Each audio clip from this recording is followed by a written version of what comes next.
It's time to start a series covering the signs and symbols used by the secret societies of Hollywood and Motown. They toss them all up with such a frequency, and I'm sorry that I can't expound on all of their meanings in a great amount of depth because, well, I'm not one of them. I've had to deduce what all they are doing by noting the patterns and doing some research. Let's begin the series with the sign of Osiris Risen that is familiar both to Freemasonry and to Aleister Crowley's Masonic offshoot Ordo Templi Orientis. If it reminds you of Egyptian pharaohs and repos, good on you for drawing that connection. These occultists are obsessed with the Egyptian religion and deities, the foundation upon which was magic, which Crowley, of course, spelled with a K at the end.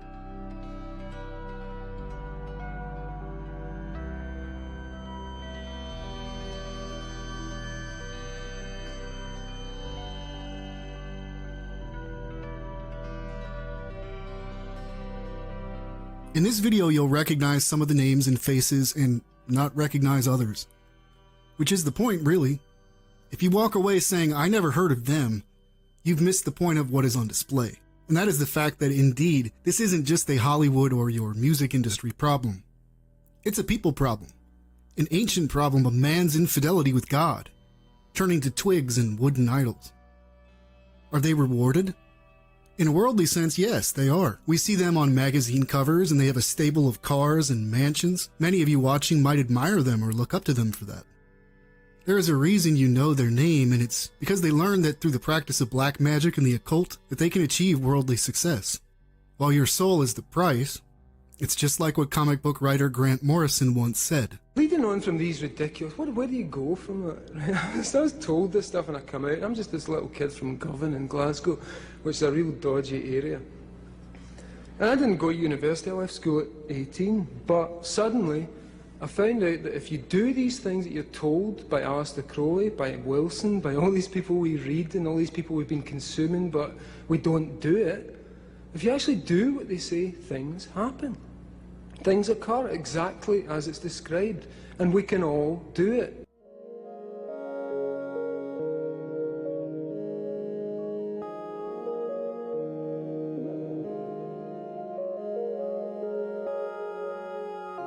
I always get some occultists who will leave a comment thanking me for letting people know this stuff is real, trying to allude to how it's promotional in nature. Let me just say, if you're dull enough to watch my channel and decide to begin dabbling in this stuff, you're not only not bright, but chances are, heaven does not know your name anyway. Besides, the majority of those covered on this channel come from generational lines that go very far back, which is why you see the children of Hollywood throwing up the same symbolism. It's a very well-guarded secret, to be sure. And chances are, you've known people in your own life who more than know what's up. I know very well that both sides watch this content, with people awake on both sides of the aisle.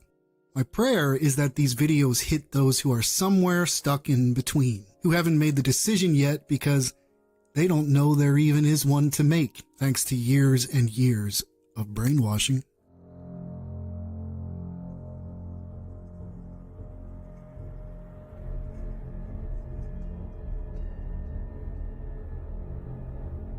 Osiris, better known as the Devil, is the god of Egyptian resurrection. To these occultists, he represents eternal life because, according to their mythology, he defied death. Whether or not there was a historical king of the Delta Nile region by the name of Osiris is dubious, though he is credited with introducing the Egyptians to the cultivation of grain, wheat, and barley, putting an end to cannibalism. Osiris taught the Egyptians how to worship the gods. Now, Osiris was the son of the god Geb and the goddess Nut, and had siblings including Horus, Set, and Isis, who later became his wife. Osiris married his sister. Now, Set hated Osiris and plotted his demise, inviting Osiris to a party during which he tricked his brother into a coffin specially made for him, and once Osiris was inside, the lid was shut and Osiris suffocated to death. The coffin was floated down the Nile. Isis searched for her husband and placed her son, Horus the Younger, under the protection of the Cobra goddess. She eventually found the coffin, which was now a part of a large tree that had to be cut down to build a palace for the king. With Osiris and the coffin in hand, Isis returned to Egypt. When Set learned of the discovery, he found the coffin and tore the body of Osiris into pieces. According to the mythology, Isis collected all of his body parts scattered throughout the land of Egypt. Well, all but one, his penis, which is why the Freemasons worship the penis and erect obelisks, the so-called generating principle of life, all over the world. Think the Washington Monument. Osiris's penis had been eaten by the fish in the Nile, and though Isis was able to revive her husband and resurrect him, he was incomplete and could not inhabit the land of the living, and so he became the Egyptian god and judge of the dead. Isis hid away her son, Horus, until he was a grown man, and Horus and Set battled it out for control of the land when he came of age. Now Set was either killed or at a minimum defeated and was ultimately driven from the land. The chaos Set had unleashed on the world was conquered by Horus, who restored order and then ruled with his mother. Perhaps that explains the motto of the Masonic Brotherhood: Order out of chaos, or Ordo ab chao. Please subscribe.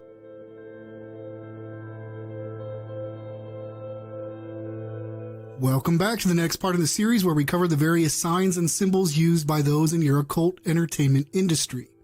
My goal is to bring to your awareness some of the more obscure symbolism first, to help you appreciate just how vast their gang signs truly are. In this episode, we'll be covering the Uttara Bodhi Mudra, also known as the Kali Mudra, which can essentially be translated as the Mudra of Enlightenment. I noted this sign a good while back, but only recently discovered just what it was. Now, when you see these celebrities doing this particular sign, they are telling anyone who knows the mudra that they are enlightened. I have found in my research that many of the hand signs and gestures that these individuals are doing stem from yoga and tantric practices, which is not a surprise because magician Aleister Crowley was a big fan of such things. Tantra, in fact, involves the practice of magic, and here we see Richard Gere, who is a Vajrayana Buddhist, a Tibetan Buddhist in shorthand, doing the mudra. It makes sense that Gere would be doing this as he is a Vajrayana Buddhist, which is tantric. But what of the rest of these actors, actresses, and musicians? Tupac was no Buddhist. Now, there are many signs and symbols to cover in this series, so I'm just going to show you more examples of this before the video closes.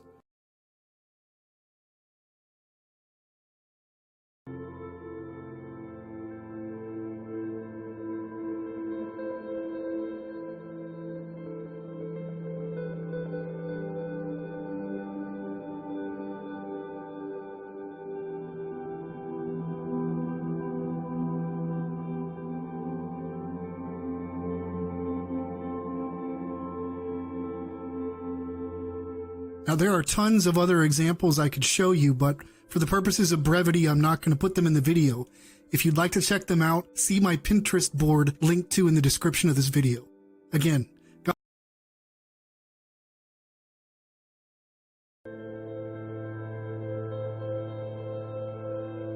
Alright, well, next on our list is the Hakini Mudra, which can be done in an upright fashion or downward, as Antonio Banderas is doing here at the intro.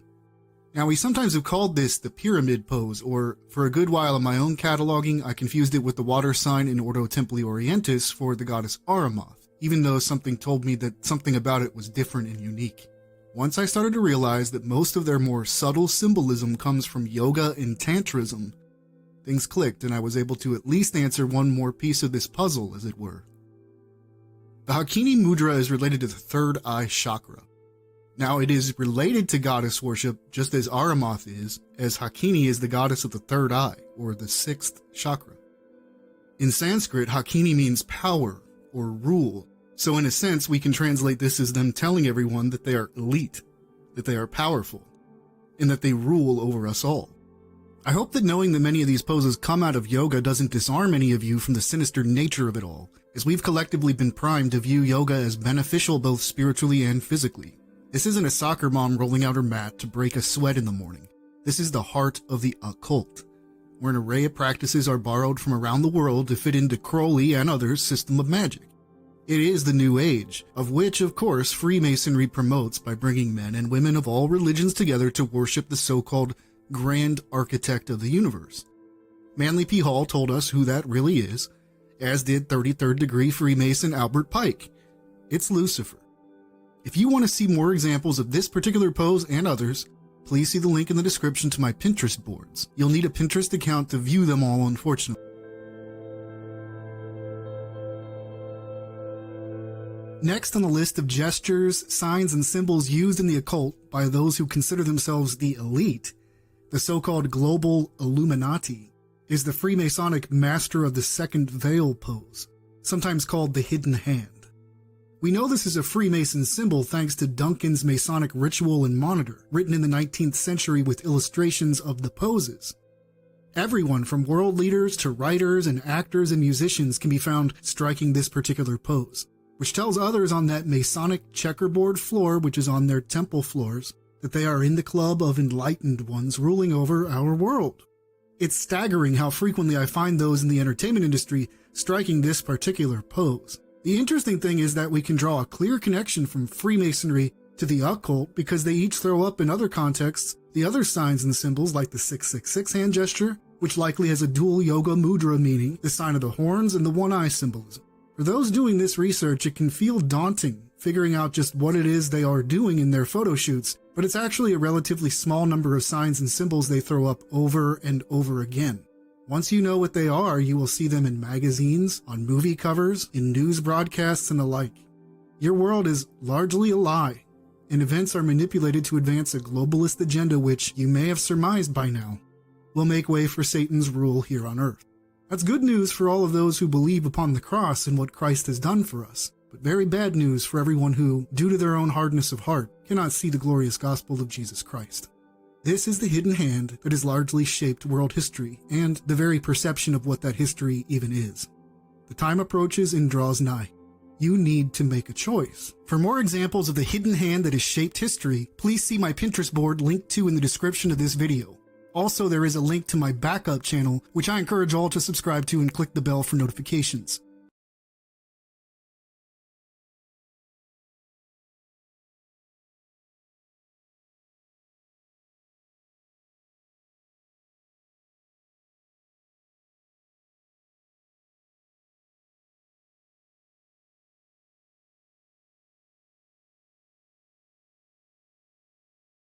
A symbol that we'll cover later in the series.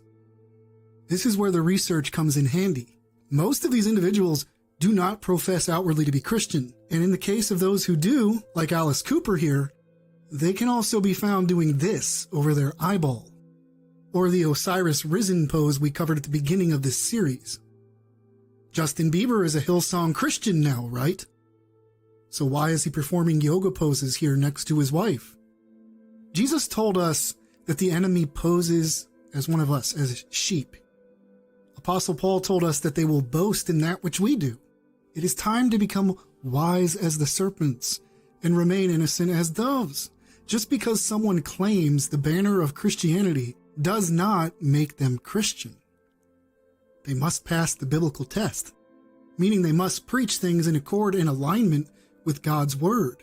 Many will say to the Lord that they knew him, but Christ told us that there will be many who are shocked that he in fact never knew them due to their lawlessness.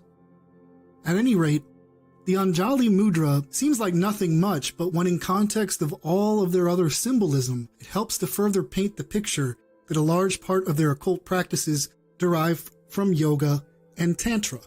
In India, the gesture is often accompanied with the word namaste, and the mudra itself means salutation or offering. Anjali is often the base mudra one will perform before going through the other asanas like the sun salutation. You have to take your Christian translation glasses off to see this one, as we of course associate this with our own prayer forms. Denzel is another professed Christian, but then here he is doing the gesture we covered in a previous video in the series, the Uttara Bodhi Mudra. Namaste is also presented in a very favorable light in our culture. When I was in Buddhism, we translated it as the Buddha in me acknowledges the Buddha in you, or acknowledges the Buddha nature. Like many in the world, I was wholly unaware that what I was involved in was occultic, and that's because I was inwardly suppressing the truth of Jesus Christ. The devil, as Paul stated, comes as an angel of light, Though he is the father of all lies, you'll probably be keen to trust him if you aren't standing steadfast in the Lord. As we've seen in the coverage on this channel, the devil most often has a winning smile and charm about him. It's how he deceives the entire world. For more examples of this pose and others, see the link in the description to my Pinterest account.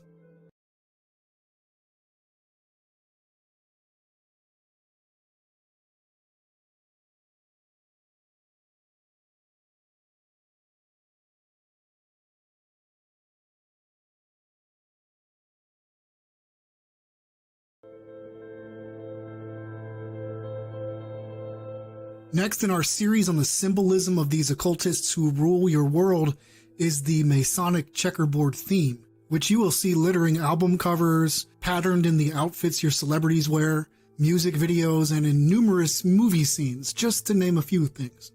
It is subtle, and yet, once you have the knowledge that it is one of their communication modes, you will begin seeing it most everywhere you look in the entertainment industry and beyond. On the floor of every Masonic temple throughout the world is this black and white checkerboard pattern, said by Masons themselves to represent the ground floor of King Solomon's temple. Symbolically, it represents the so-called dual nature of reality, where there is light and dark, good and evil. Dualism. You will often hear occultists profess that we need the balance, repeating their own lie that good cannot exist without evil. We'll all know eventually, whether with our Father in heaven or in the pits of hell, whether that balance exists in either place. You might note that this is the primary theme of the Star Wars saga, where there is a nebulous force that one can harness for either purpose. The Lucas and now Disney franchise most definitely promotes occultic themes, and the force is magic.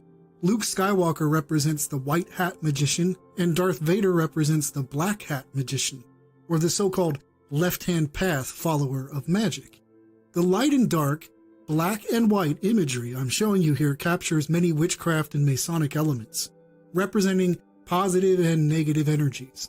Again, good and evil. In all truth, these folks believe that godhood is to know that one can follow light and dark, that somehow the two are to be merged and complete a man or a woman.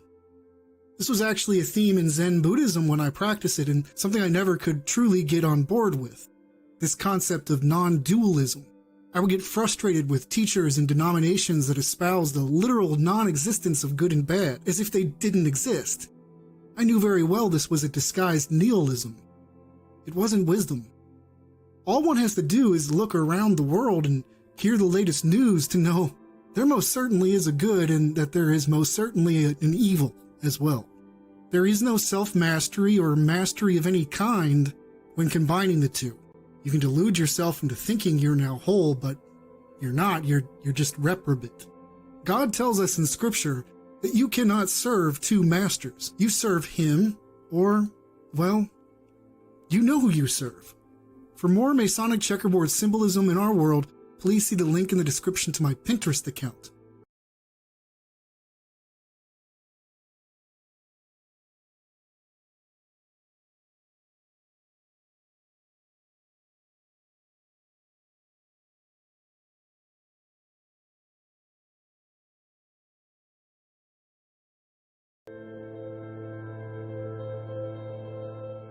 I will remind you at the start of this next video in the series that our battle is not with those in the flesh. It is with those in the spirit, demons, fallen angels. Now those spirits inhabit those in the flesh and operate and manifest through them, providing this illusion that our war is with this man or that woman.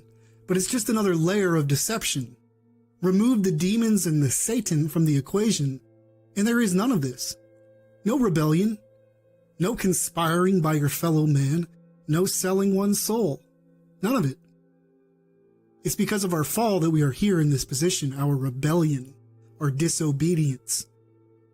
In this video, we're going to cover what I like to call the all-mocking tongue, which certainly appears to be a demonic manifestation as far as I can see.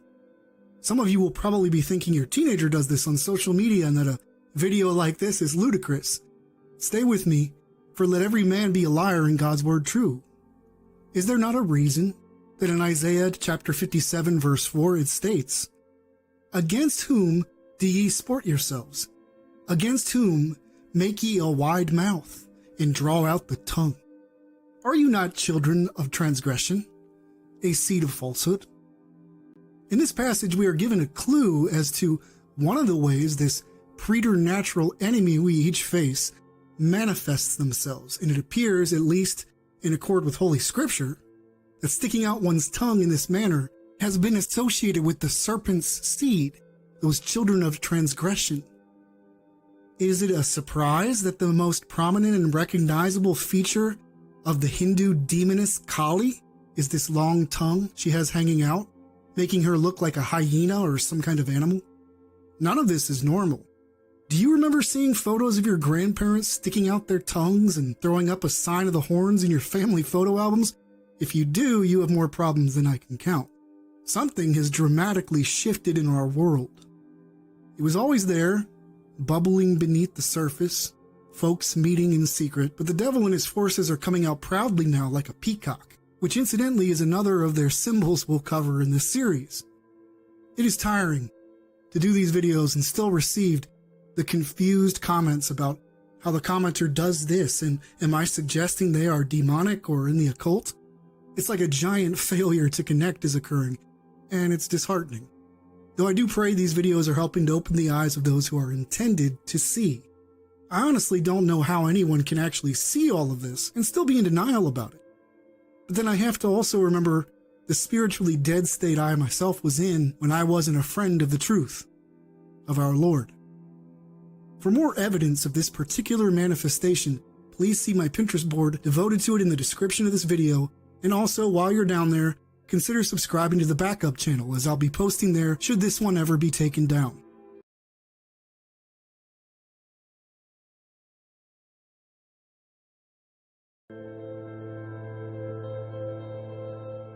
Next in our series covering the symbolism of the occult is that of the rose, specifically something called sub rosa, which comes from the Latin for under the rose. An old custom states that anything said under the rose was to remain a secret. Those who throw up all the signs and symbols of your entertainment industry will, from time to time, double down on their symbolism in their photo shoots to drive home a point. In this case, they are doubling down on their conveyance that they hold secrets, that they are initiates in the occult secret societies that permeate your world. In addition to the custom, which is similar to the Chatham House rule, can also be symbolic of fire, suggestive of power and divinity. The flaming rose has a long tradition as a mystical symbol. In Egypt and Greece, the candidates for initiation into the mysteries wore roses, and they adorned the temples during the dedication ceremony and Feast of Mysteries. The point of the candidates for initiation wearing the rose was to remind each of them that that which is to be communicated to them is to be kept a secret, and thus they were bound by silence. But in this context today, we need to talk about the rose as its connection to the child Horus in Egypt, as Horus plays into later mudras and gestures we'll explore, like the sign of Harpocrates and the Eye of Horus. In ancient Egypt, the rose was an emblem for the child Horus, later to be regarded as the god of silence in the representation of Harpocrates to the Greeks. Horus is the god of silence through Harpocrates is apparently due to a misinterpretation of hieroglyphics which show the child Horus sucking his thumb, which the Greeks took to be a finger over his lips in the universal sign of secrecy and silence. Cupid is said to have given Horus, Harpocrates, a rose as a token of gratitude for not betraying the confidence of his mother Venus. And so you have it. Regardless of historicity, the rose has become an emblem of the child Horus, who is today representative of silence in the secret mystery schools. The rose, especially among the Freemasons, is the symbol of silence as well, which the candidate has faithfully promised and observed. The 3 rosettes on a Master Mason's apron indicate that every Master Mason has thrice been obliged to fidelity, to secrecy, and to silence. Fidelity to the craft, secrecy as regards their sacred secrets, and silence as to the proceedings of the lodge, which should never be disclosed to the profane, as they put it. For more of their symbolism, please see my Pinterest boards linked to in the description of this video, and also be sure to subscribe to my backup channel linked to in the description.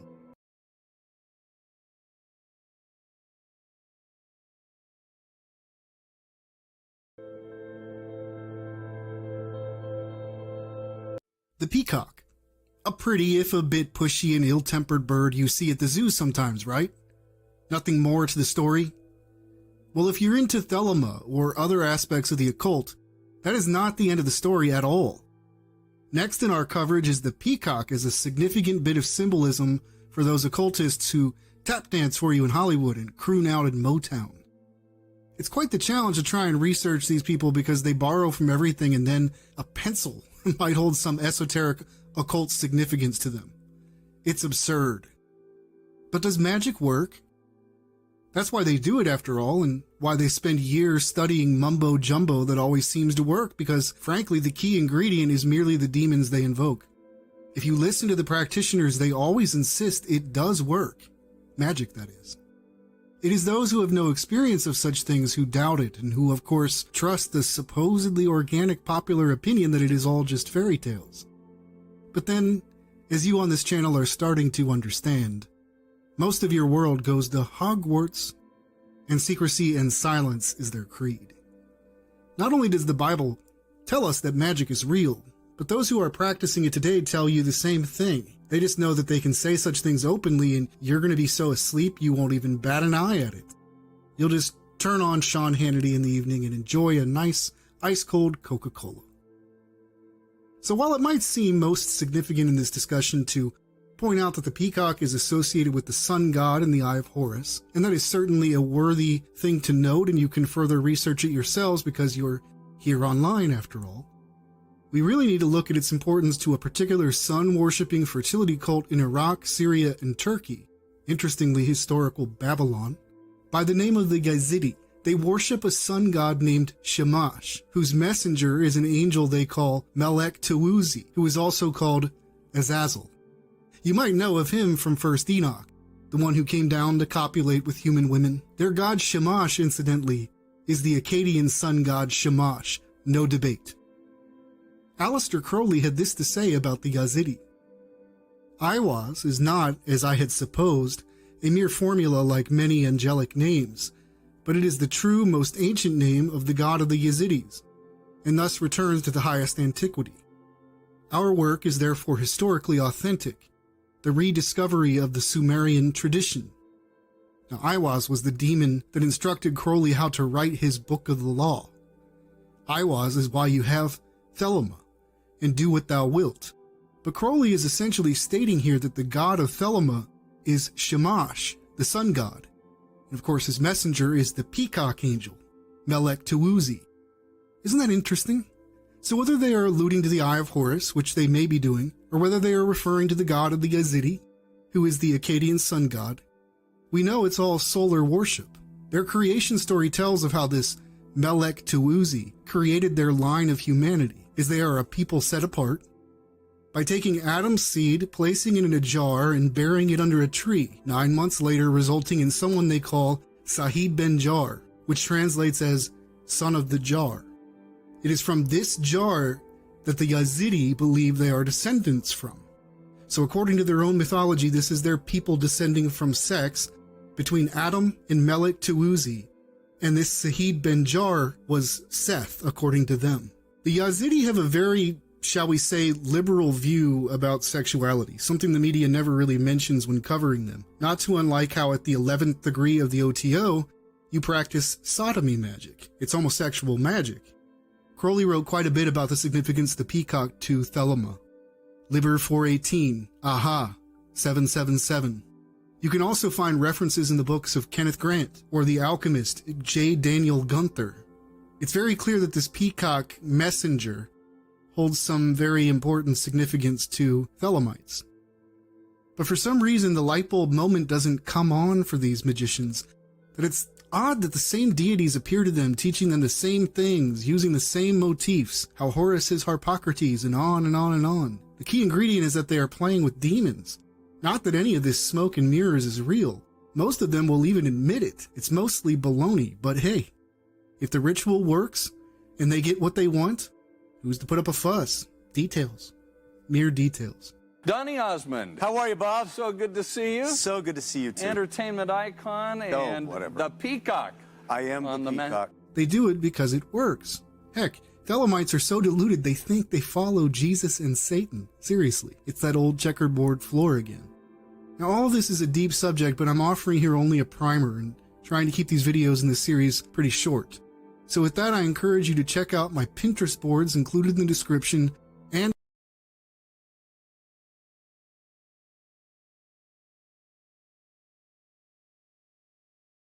Okay, I want to be a peacock.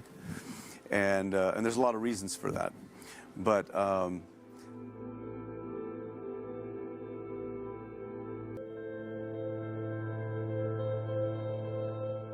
much like the peacock we covered previously, there's nothing much to a butterfly. They sprinkle summer fields and look beautiful, and that's the end of it, right? Well, again, not if you're an initiate in the occult, and again, we're going to be looking a bit at Thelema and Aleister Crowley.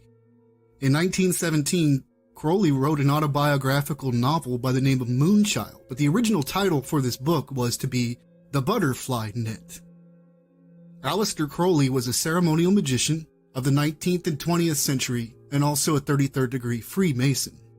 He, with the aid of his demon guide m.e.s, invented many of the rituals occultists in the modern day look to and perform, and he himself stated that their god was the Akkadian Shamash, or sun god. He was a leader within the occult secret society Ordo Templi Orientis, a chief in Stella Matutina, and very likely a British intelligence asset. The idea of the Moonchild is that, by the use of black magic, a perfect soul can be captured. Integral here is a belief in reincarnation, which is important to the Illuminists, who believe that human souls fight to occupy a particular embryo. Within the OTO, they call this perfect soul the homunculus. The actual rituals carried out to create a Moonchild, which in effect demonize the human fetus, are peripherally outlined in the novel, and the actual ritual took place at a villa that was even nicknamed the Butterfly Net, an occult temple laid out in sacred geometry and objects related to the moon. The butterfly is an ancient Chinese symbol for the soul, and the net represents the means by which you can capture it. The perfect soul Crowley was in search of and the magical workings involved to capture it in this net are said to be derived from Francis Bacon, Albertus Magnus, and Paracelsus, who have widely been known to have been involved with the occult. There was a desire to create a Superman. The idea here is to capture a soul from the fourth dimension and to create a homunculus, a little man or mannequin, spelled M-A-N-I-K-I-N, usually represented in alchemical treatises in a retort or bottle. This might remind you of the Yazidi creation story we talked about, where their people are said to descend from a jar. The Moonchild is the encapsulation in a human body of a so-called lunar intelligence. While the novel is poorly written, he wrote more about it in an OTO document on the ritual called the Homunculo Epistle, which is actually part of the secret teaching of the 9th degree of the OTO, Ordo Templi Orientis, by the way. Here is a portion of that text. Let the man and woman copulate continuously, but especially at times astrologically favorable to the working, and that in a ceremonial manner in a prepared temple whose particular arrangement and decoration is also suitable to the work. And let them will ardently and constantly the success of the work, denying all other desires. Thus proceed until impregnation results. Now let the woman be withdrawn and carried away to a place prepared, and this place should be a great desert, for in such do rarely wander any human souls seeking incarnation. Further, let a great circle be drawn and consecrated to the sphere of the work, and let banishing formula of Sephiroth, and especially of Kether, be done often, even unto 5 or 7 times on every day, outside which great circle let the woman never go. During the pregnancy, demonic forces are invoked into the circle where the woman is, and after the first 3 months of pregnancy, the embryo becomes indwelt by the spirit. In Moonchild, at least, this was said to be a lunar spirit. In essence, a Moonchild, or you can call them a monarch, is a kind of familiar spirit who will do the bidding of the magician who has created it. It's what goes under the banner of monarch mind control, to be very blunt. And it certainly seems as though today, despite the insistence that the magical working was unsuccessful, that we are living in a time where there are many moon children, or monarchs, walking about among us, victims of the bloodlines they appear to be born into. They seem to be subject to the control of outside forces with an agenda we see unfolding. Is any of this fair? You might be objecting to all of this as a Christian, insisting God would not allow any of this. But why does magic exist at all? Why did a child have a spirit in the New Testament, a suicidal one at that, which needed driving out? There is much mystery to our lives and to the reality of our world, and all we can truly assess is that without God, without the salvation of Jesus Christ, we don't stand a chance. You might do further research of monarch mind control, sometimes called monarch programming. But in my years of looking at this, I believe this 9th degree OTO ritual is at the heart of it all.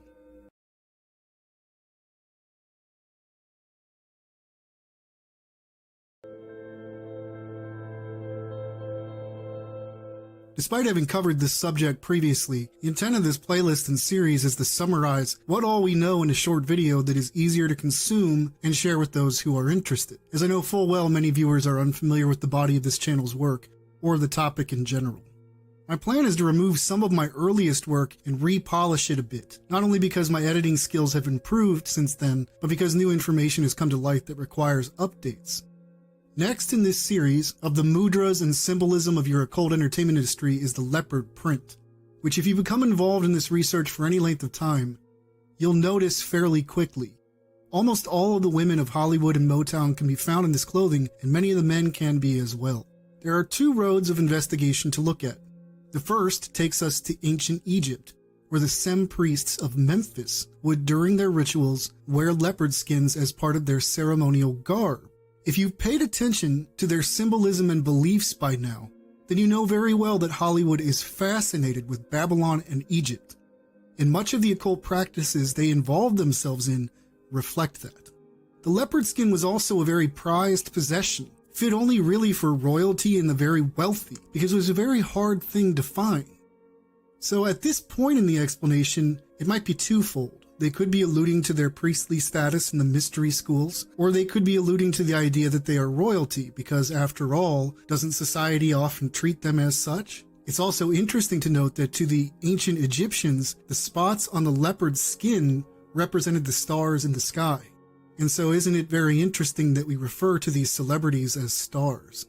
Beyond all of this, there is also something called beta sex kitten programming that is known of in the research literature, where in the occult, children are subjected to sexual imprinting with this leopard print as part of it, a process which involves ritual torture and splitting the personality into multiple personalities.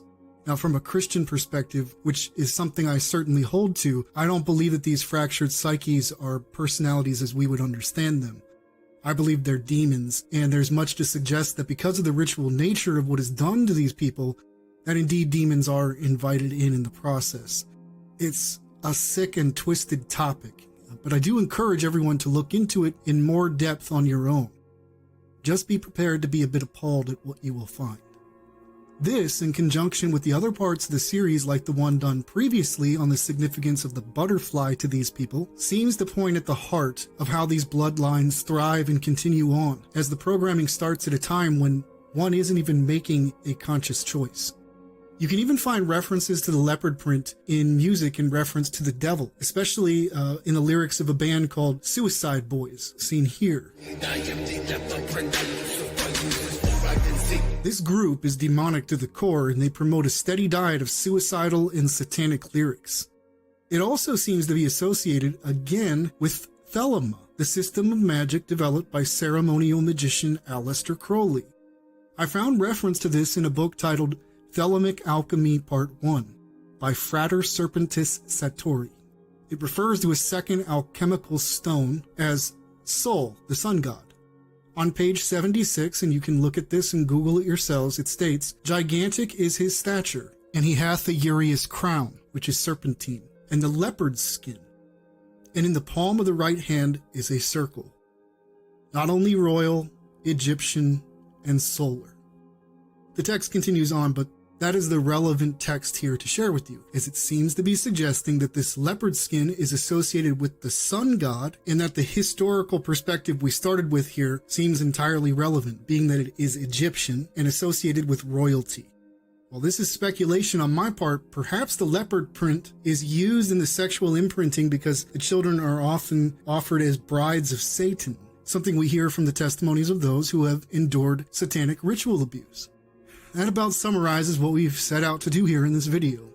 For more photos of the leopard print theme this video is covered, please see the Pinterest board linked to in the description, and also consider subscribing to my backup channel.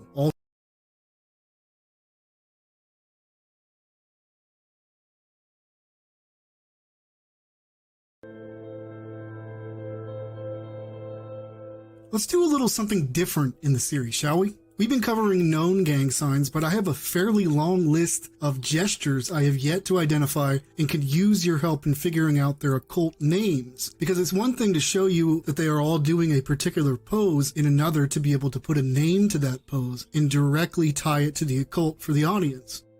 Now, I read a news article by body language experts online a week ago or so that discussed one of the celebrities doing this in one of their photos, and it was laughable to me how they discussed it, reminding me of how they tried to explain when Prince Harry threw up the devil horns with his hidden hand when coming to the White House, stating it was for comfort reasons. Huh?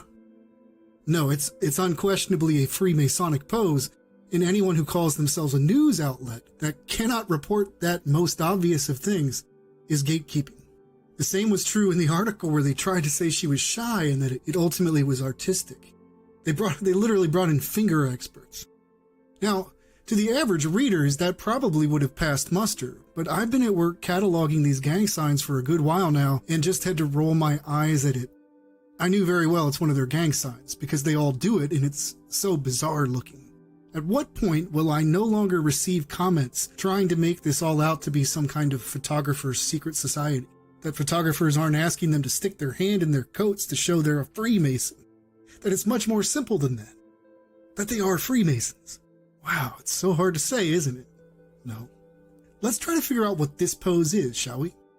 I encounter it over and over again when going through archives, and I've given it a very generic name of the M or W. I don't know what to call it. All I know is that it's weird, as you can see, and this is the same group who covers their eyeballs, sticks out their tongue like a hyena, and who sport devil horns and 666 mudras on the daily. Now, I did find this stock photo of a famous witch named Sybil Leek, chief witch of the New Forest, whatever that is, doing it. So it's definitely tied into witchcraft and occult studies. Let me know in the comments if you know the name or can provide any clues. To see this particular pose in my Pinterest archive, see the link in the description. Also be sure to subscribe to my backup channel there.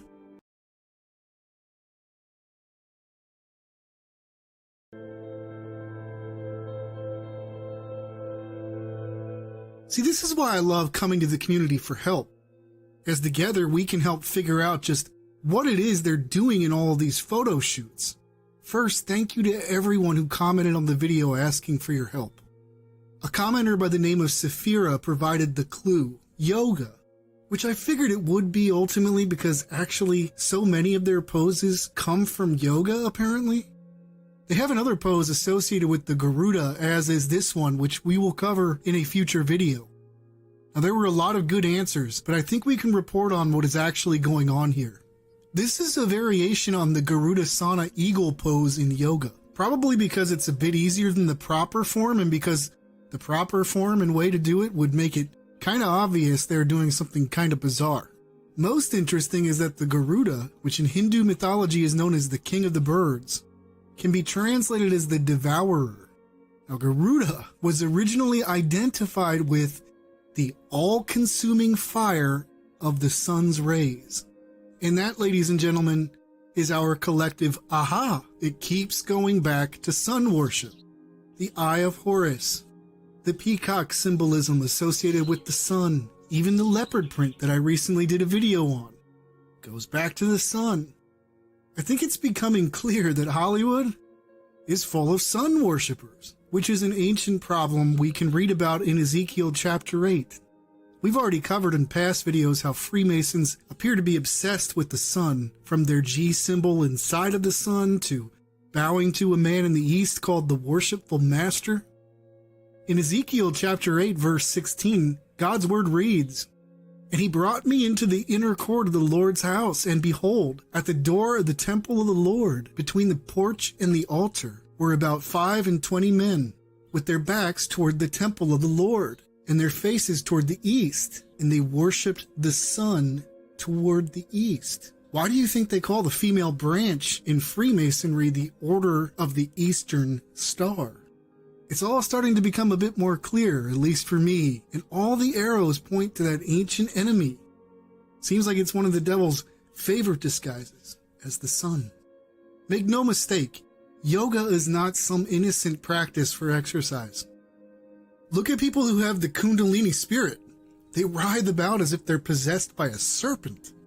I think when I exercise, I'll just stick to a few push-ups and call it a day. If I need to stretch, I'll just stretch. I hope you find this series helpful and valuable, affirming. You can help this channel out by subscribing to the backup channel in case anything were to ever happen to this one. And you can also learn more about the Garudasana pose by visiting my Pinterest board, linked to in the description as well.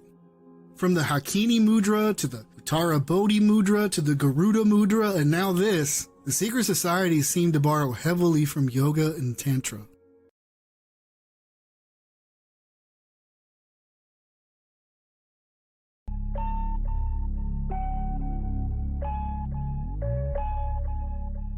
Welcome back, brothers and sisters, to the next installment in the series that seemingly never ends.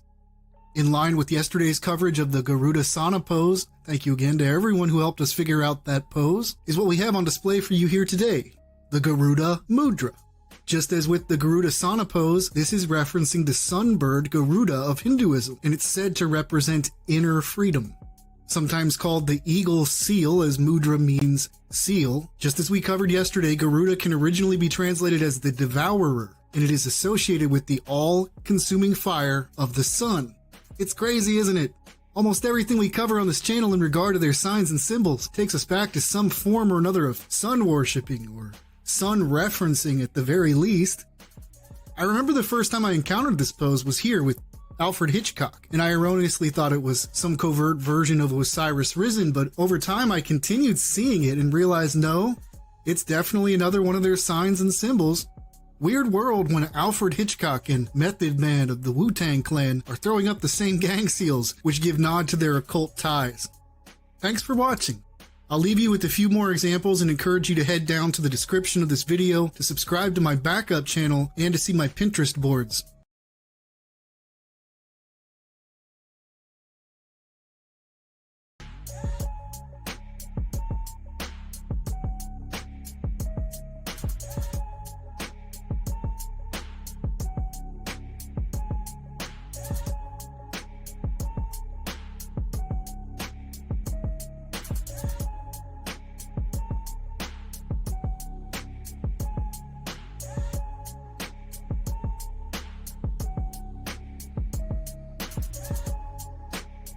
In Freemasonry, we had to be recommended by another Mason.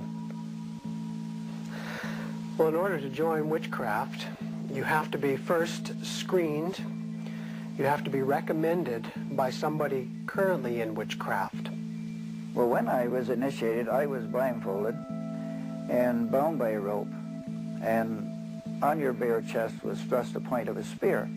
In witchcraft, we were initiated through a very involved ritual, initiation ceremony, wherein the candidate was led blindfolded, bound by a rope to the edge of the magic circle. And the rope is around your neck and your lid forward. And up front, at the eastern end of the building, is a person who's a worshipful master. And you kneel down before him as if he were a god. You were met by the high priest or high priestess at that time, usually with a sword to your chest. When I went to enter the lodge, a sharp object was put to my left breast. And I was warned that should I reveal any of the secrets of Freemasonry, to know what to expect. When you're presented before the high priest, a sword is held against your chest, and you actually take a blood oath, promising to remain faithful to the secrets of witchcraft. Well, when you are in the room, this blindfold is taken away from you, and this is a time when they say that you're coming from darkness into light. During the initiation ceremony, the initiate is led by the lieutenant of the high priest and is challenged at the edge of the circle by someone saying, "Who goes there?"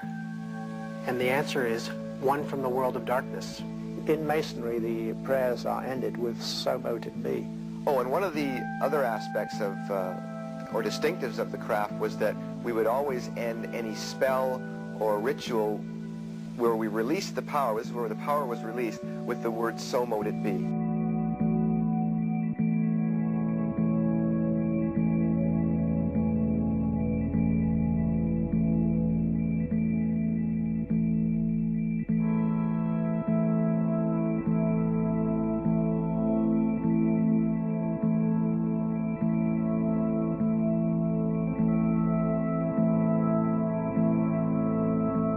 my career in law enforcement, I actually joined the Brotherhood of Freemasons.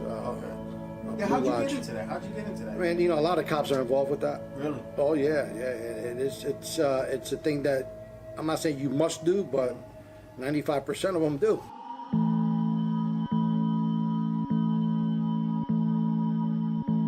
Hindu, Muslim, whatever. You could be atheist, they don't care. You could be Satan. You could be a devil worshiper.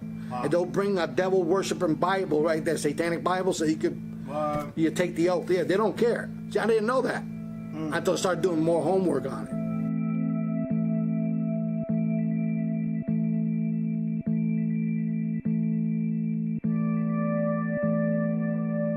In order for you to be a Shriner, you got to be a Mason. For you to be a Knights Templar, you got to be a Mason. And the more you go up in that pyramid, and the highest you could go is a Rothschild. Right. They're the highest of the highest. Really? Yeah, they're the satanic children of Satan. Wow. They actually sit on the table and they have a special chair for Satan right there. And he comes and talks to these family members, and they're the ones that, the shaking and bakers, I call it.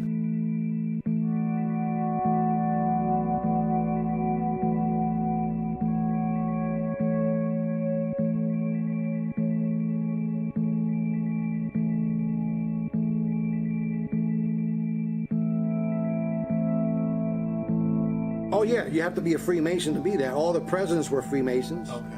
A small portion weren't, but they were Jesuits. It's just the same thing. Okay. Yeah, even the Pope. They don't. And they'll. I'm gonna be honest. They don't actually have to do the whole ritual. They have to watch. Right.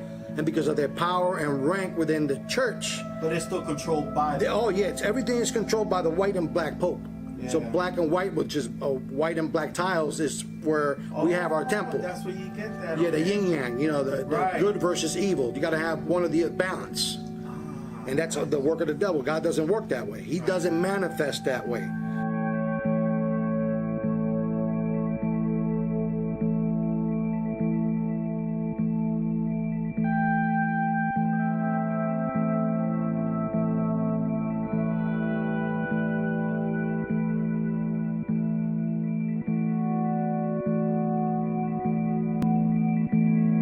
A lot of these guys and women, men and women that work in Hollywood, they're all Satanists. I bet. All of them are Satanists. And you know what? Anybody could tell me different. I really don't care, because I know. Certain hand signs that you do, you know, the pyramid, the rock, you know, Jay-Z calls this the rock, is a pyramid. Right. All right? But in that pyramid, there's 13...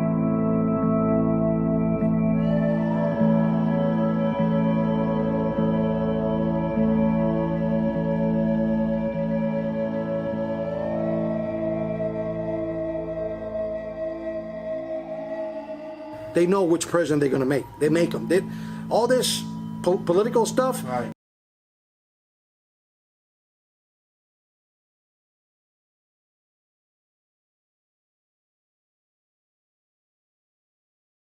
They know which the Rothschilds makes the presidents. They're trillionaires. They own the world. They own like 90% of the world.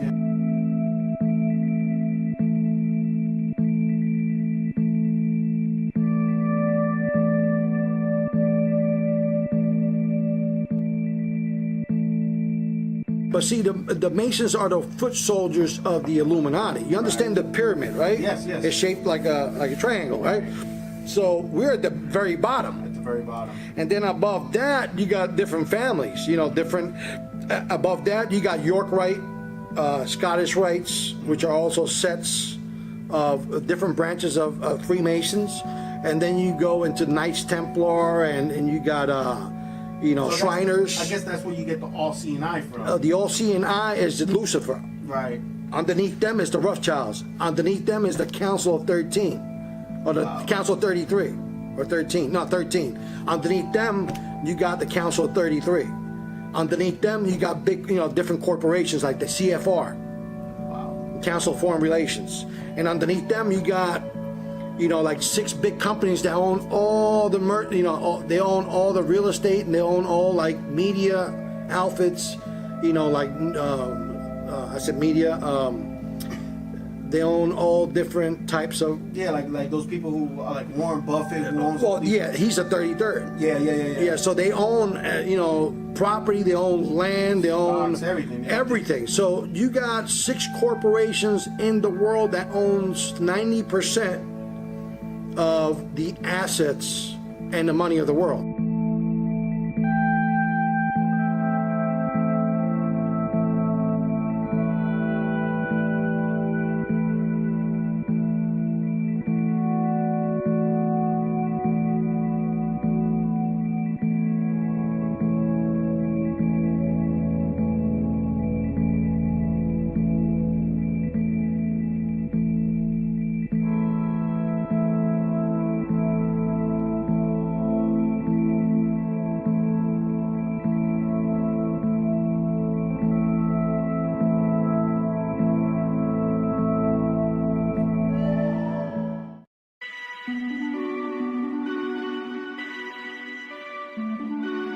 Well, you know, there's nothing wrong with good works, but the problem is the Masonic Lodge claims in its very own writings to be a religion, that every Mason is a minister of this religion.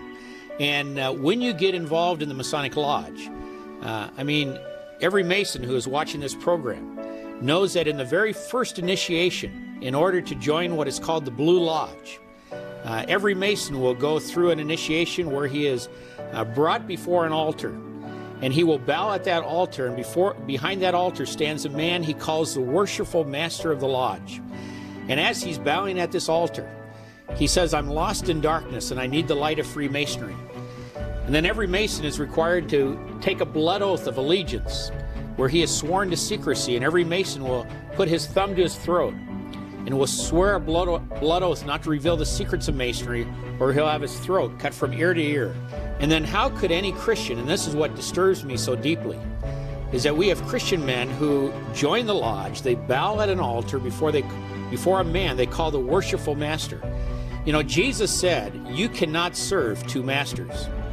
And every man out there has to decide, are you going to follow the worshipful master of the lodge or follow the only worshipful master, Jesus Christ? You cannot serve 2 masters. And then to take a pagan blood oath, which James chapter 5 says is an abomination to God. You take a blood oath to have your throat cut from ear to ear, your bowels ripped open. That's just the first of many oaths as you go along in your degrees in Masonry, right? And after you go through the first 3 degrees of what is called the Blue Lodge, Masons are then allowed to go into either the Scottish Rite or the York Rite, 32nd degrees in the Scottish Rite or 13 in the York Rite. And there they go through a progression of rituals and degree work where they give worship and honor to Egyptian gods, Persian gods, Greek gods, Babylonian gods. And at its very heart, and you can read the authorities of Freemasonry, read Albert Mackey, Encyclopedia of Freemasonry, History of Freemasonry, read Albert Pike, his Morals and Dogma. The authority, so authoritative, he's the only man buried in the Masonic Lodge in Washington, D.C. And they will tell you that Masonry is a religion, and they claim to be the revival of the ancient mystery religions of Babylon and Persia and Egypt. And what these Babylonian cults were fertility cults, right, where they worship the male organ. And this is why, for example, when a Mason goes into the lodge, every Mason receives this white lambskin apron, and they will wear this as a covering. In Freemasonry, they say that all religions are the same. It doesn't matter which religion you are. And they say Jesus, Buddha, Confucius, Muhammad, the name means little. What did Jesus say? Yeah. I am the way, I am the Absolutely. truth, I am the life. There's no other way to the Father but by me. Peter said there's no other name under heaven by which you can be saved. How can you profess to be a Christian and turn around and buy that? Where I live, I had one of the leaders of the Masonic Lodge in our town give me a call. In fact, he was the chaplain of the shrine. And he said, how dare you say that I'm not a Christian? He said, I'm an elder in my church. I teach Sunday school in my church. And I stopped him. I said, sir, I said, if you were to die and stand before God today, and he should ask you, why should I let you into my heaven? I said, what would you say to him? And there was silence on the phone for about 10 seconds. And finally he said to me, he said, well, I guess I would have to tell God I was a good Mason. Because you see, Freemasonry claims to be a religion of morality. that through their own good works and through their own good efforts, they say, look at the children's hospitals, look at the burn units, look at the things we support. You know, there's nothing wrong with good works, but friends, good works are not going to save you.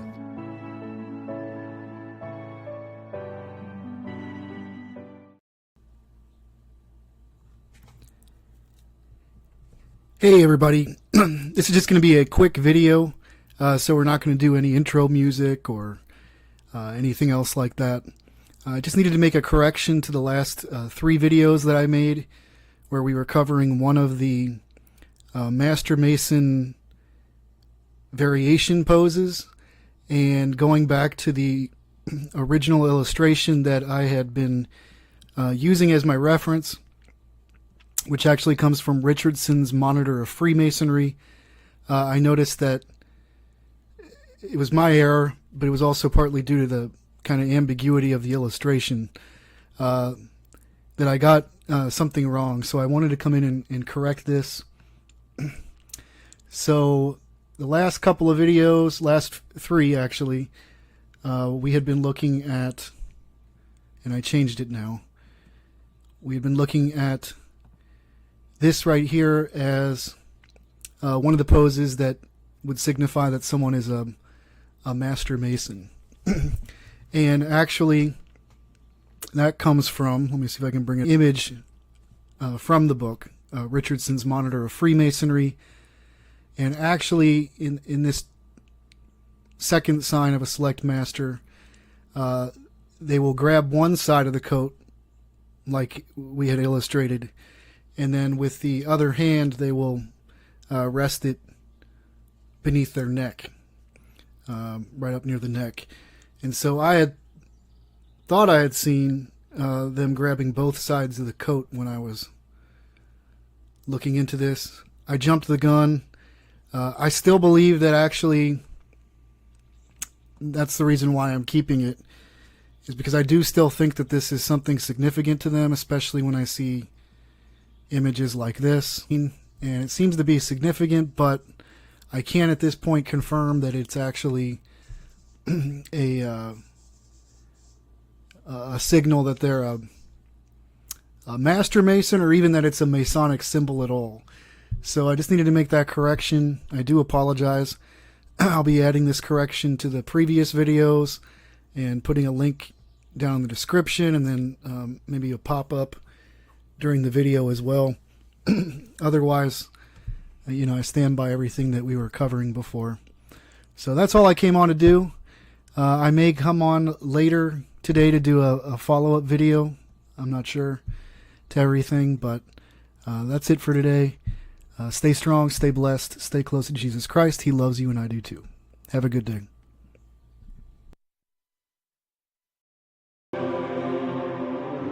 A wicked man goes about with crooked speech, winks with his eyes, signals with his feet, points with his finger, with perverted heart devises evil, continually sowing discord. Therefore calamity will come upon him suddenly. In a moment he will be broken beyond healing.